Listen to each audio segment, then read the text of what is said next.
The Confession by Guy de Maupassant. Margaret de Terrelis was dying. Although but 56, she seemed like 75 at least.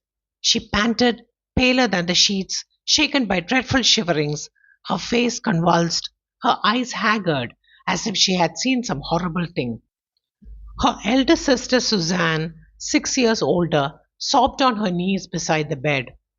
A little table, drawn close to the couch of the dying woman and covered with a napkin, bore two lighted candles, the priest being momentarily expected to give extreme unction and the communion, which would be the last.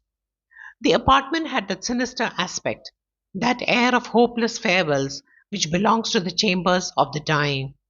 Medicine bottles stood about on the furniture, linen lay in the corners, pushed aside by foot or broom. The disordered chairs themselves seemed affrighted, as if they had run in all the senses of the word. Death, the formidable, was there, hidden, waiting. The story of the two sisters was very touching. It was quoted far and wide. It had made many eyes to weep. Suzanne the elder had once been madly in love with a young man who had also been in love with her. They were engaged and were only waiting the day fixed for the contract when Henry de Lampier suddenly died. The despair of the young girl was dreadful, and she vowed that she would never marry. She kept her word. She put on widow's weeds, which she never took off. Then her little sister Margaret, who was only 12 years old, came one morning to throw herself into the arms of the elder and said, "Big sister, I do not want thee to be unhappy. I do not want thee to cry all thy life. I will never leave thee. Never, never. I, I too shall never marry. I shall stay with thee always, always, always." Suzanne, touched by the devotion of the child, kissed her, but did not believe. Yet the little one also kept her word, and despite the entreaties of her parents, despite the supplications of the elder, she never married. She was pretty, very pretty. She refused many a young man who seemed to love her truly, and she never left her sister more. They lived together all the days of their life without ever being separated a single time. They went side by side, inseparably united. But Margaret seemed always sad, oppressed, more melancholy than the elder, as though perhaps her sublime sacrifice had broken her spirit. She aged more quickly, had white hair from the age of 30, and often suffering, seemed afflicted by some secret, gnawing trouble. Now she was to be the first to die. Since yesterday she was no longer able to speak. She had only said, at the first glimmers of day dawn, "Go fetch Monsieur le Cure. The moment has come." And she had remained since then upon her back, shaken with spasms, her lips agitated as though dreadful words were mounting from her heart without power of issue, her look mad with fear, terrible to see. Her sister, torn by sorrow, wept wildly, her forehead resting on the edge of the bed, and kept repeating, "Margot, my poor Margot, my little one." She had always called her little one, just as the younger had always called her big sister. Steps were heard on the stairs. The door opened. A choir boy appeared, followed by an old priest in a surplice. As soon as she perceived him, the dying woman with one shudder sat up, opened her lips, stammered two or three words, and began to scratch the sheets with her nails as if she had wished to make a hole. The Abbé Simon approached, took her hand, kissed her brow, and with a soft voice, "God pardon thee, my child. Have courage. The moment is now come. Speak." Then Margaret, shivering from head to foot, shaking her whole couch with nervous movements, stammered, "Sit down, big sister. Listen." The priest bent down towards Suzanne, who was still flung upon the bed's foot. He raised her, placed her in an armchair, and taking a hand of each of the sisters in one of his own, he pronounced, "Lord, my God, endue them with strength. Cast thy mercy upon them." And Margaret began to speak.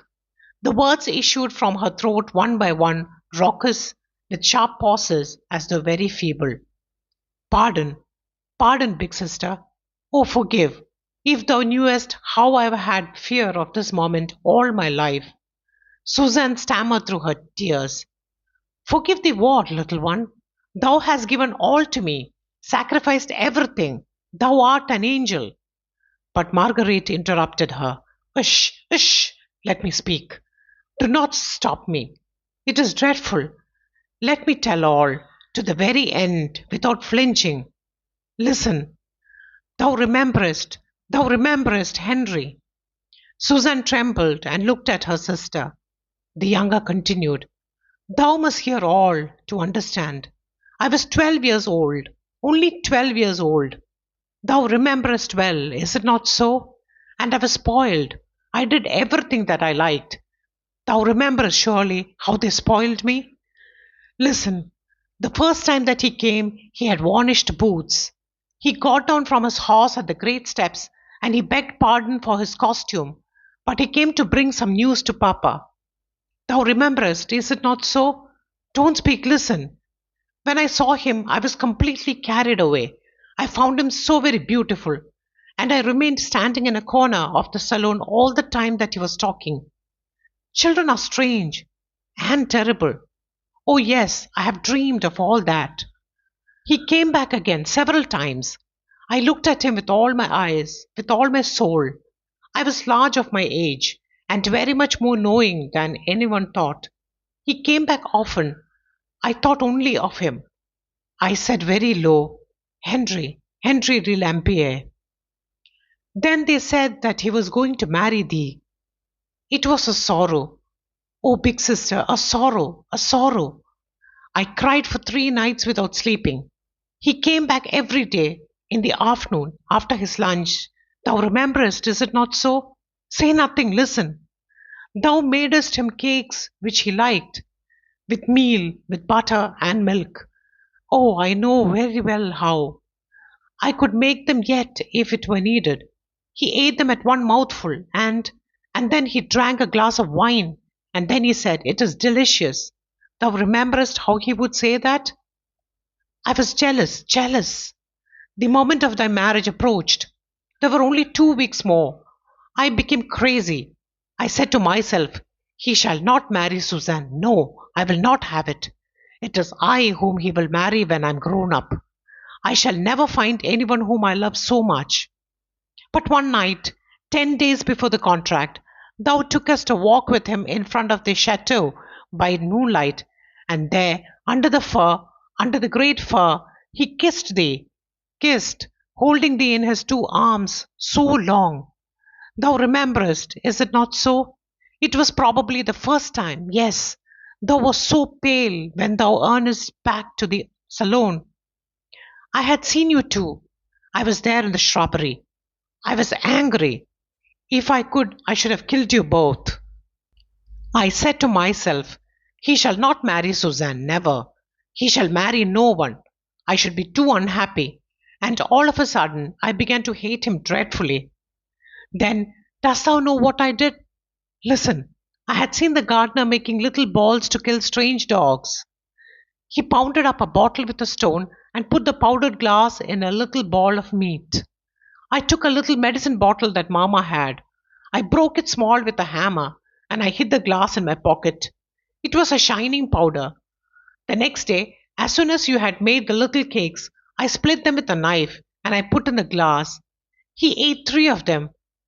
I ate one. I threw the other 6 into the pond. The 2 swans died 3 days after. Dost thou remember? Oh, say nothing. Listen, listen. I alone did not die, but I have always been sick. Listen, he died. Thou knowest well, listen. That is nothing. It is afterwards, later, always. The worst. Listen. My life, all my life, what torture. I said to myself, I will never leave my sister, and at the hour of death I will tell her all. There, and ever since I have always thought of that moment when I should tell thee all. Now it has come. It is terrible.